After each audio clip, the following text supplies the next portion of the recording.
Good morning, students.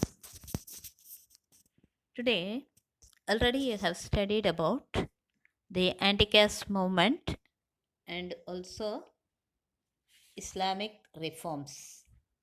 Now, you are going to study about Parsi reform movement. In the middle of the 19th century, the reform activities of the educated Parsis began in Mumbai. Fuddinji Nauroji founded the Rahmani Nazdayasnan Sabha, that is nothing but Parsi Reform Society, in 1851. Parsi people are Zoroastrians, we used to say. Rast Kaftar, that is the truth teller, was the main voice of the Parsi reform movement. They criticized the ceremonies like betrothals, marriage, and funerals. They opposed infant marriage and astrology. They wanted to enact law against child marriage. This community produced many leaders like Ferozshah Mehta and Dinshaw Vasha, who played a big role in the early Congress. Sikh reform movement. In that, two groups were there, Nirangaris and Namtaris. Even the Sikhs attempted to reform. Baba Dayal Das founded the Nirangari movement. He stressed the worship of God as Nirangar. What is Nirangar? It is formless. As we studied about, that is, when we studied about various reformers, they also said this only.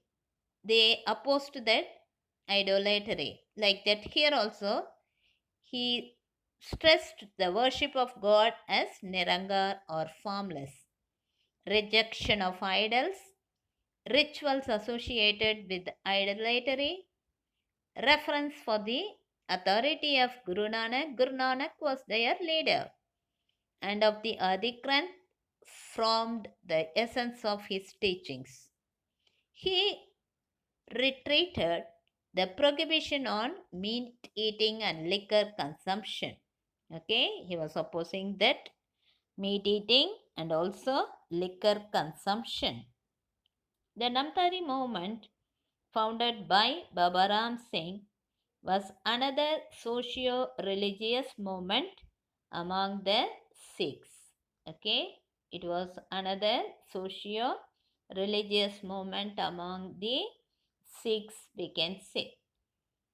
So, Namtaris insisted on wearing the symbols of Sikhism except the Girban. What is Girban? It is sword, wall, okay, in Tamil, wall. Instead of that sword, he asked his followers to take a or to carry a lati. I think you know that what is lati. Even police, they'll have it, isn't it? Tadi, lati. According to Namtari movement, men and women are equal. This Namtari movement accepted widow remarriage, but they prohibited the dowry system and child marriage. What is dowry system? That is, at the time of marriage, the girl's parents, they have to give a lot of money, jewels, etc., etc. That is only called as dowry system. But they did not like that. They prohibited the dowry system and child marriage. The main objective of Singh Sabha of Amritsar was to restore the purity of Sikhism. With the support of the British, it established, that is, Khalsa College for the Sikhs in Amritsar. Singh Sabha was considered as a forerunner of Agali movement. Next, we'll see about some other social reformers in Tamil Nadu. I think you know about Ramalinga Swamigal. His period was 1823 to 1874. He wrote many poems. You might have studied many Kadavul Valthu in your book. Many of them were written by Ramalinga Swamigal. He was popularly known as Vallalar. Okay, what was his name? Vallalar. Ramalinga Adigal. He was born in Marudur. It was a small village near Chidambaram district. Ramalinga emphasized the bonds of responsibility and compassion between living beings. He wanted to show compassion not only to human beings but even for animals, plants, each and every living beings must be given that compassion according to him. Those who lack compassion, what is lack of compassion? Compassion is nothing but yarakam. For suffering beings, those who are not able to show that compassion to the thing whichever that is the living things whichever suffers, they are considered as hard hearted. Okay, யாராவது ஒருத்தங்க கஷ்டப்பட்டா அது வந்து அனிமலாக இருக்கலாம், பேர்டாக இருக்கலாம், அல்லது human. அப்போ வந்து ஹெல்ப் பண்ணாதவங்க, அப்போ வந்து இறக்கம் காட்டாதவங்க வந்து கல் மனசுக்காரங்கன்னு நம்ம சொல்கிறோம் இல்லையா? Like that hard hearted, their wisdom clouded. அவங்களுக்கு வந்து அறிவுன்றது கொஞ்சம் கம்மி அல்லது clouded, he said. He showed compassion and mercy on all living beings, including plants. Even he mentioned, வாடிய பயிரை கண்டபோதெல்லாம் வாடினேன். Okay, when he saw any plant was not able to survive, he suffered a lot. Okay, he was so kind. He showed compassion and mercy on all living beings, including plants. This he called as Jiva Karunya. He established Samarasa Veda Shanmarga Sangam in 1865 and it was renamed as Samarasa Suddha Sanmarga Satya Sangha, that is Society for Pure Truth in Universal Self-Good.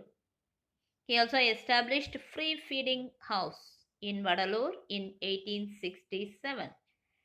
From 1867 till date, okay, you can see the picture of that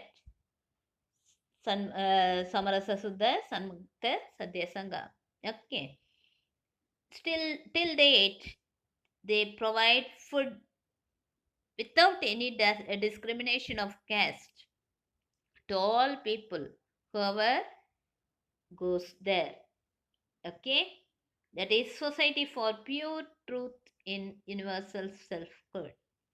He also established that free feeding house in Vadalur in 1867. His songs, he compiled his songs, okay, and it is only called as Thiruvarutpa. That means songs of grace.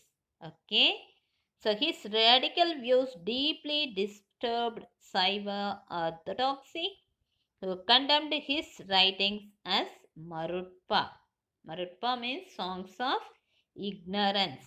Okay, his songs were compiled and published under the title Thiruvarutpa, that is songs of grace, but his radical ideas or views deeply disturbed some of the Saiva orthodoxy. Okay, the people, those who were following that Saiva, that is one part of that Hindu religion, who condemned his writings as Marutpa, or it is called as songs of ignorance. The next and the last reformer we are going to study is about Ayodhidasar. His period was 1845 to 1914. He was a radical scholar. He was a good writer, Siddha medicine practitioner, journalist, and socio-political activist. Okay, he was very intelligent person. Okay, he was a radical scholar, writer, Siddha medicine practitioner, journalist, and socio-political activist. He was born in Chennai. He learnt a few languages like Tamil, English, Sanskrit, and Pali. Pali language is Indo-Aryan language. Some of the Indo-Aryan languages also he learnt. As he was a journalist, he expressed his ideas on upper caste domains in newspapers. Okay, whatever the upper caste people did or how did they show the discrimination, all that were written by him in his newspapers. He worked for the emancipation of untouchables. Okay, untouchables, already I told you, they were the lower caste people. He worked for the construction of casteless identity. He established several schools for untouchables in Tamil Nadu as he thought education is an important tool for empowerment. நம்மளை improve பண்ணிக்கிறதுக்கு நம்மளுடைய knowledge நம்மளுடைய ஸ்கில்லை improve பண்ணிக்கிறதுக்கு which is the main tool. Education is the main tool. He founded the Advaitananda Sabha to raise the voice for the temple entry of the untouchables.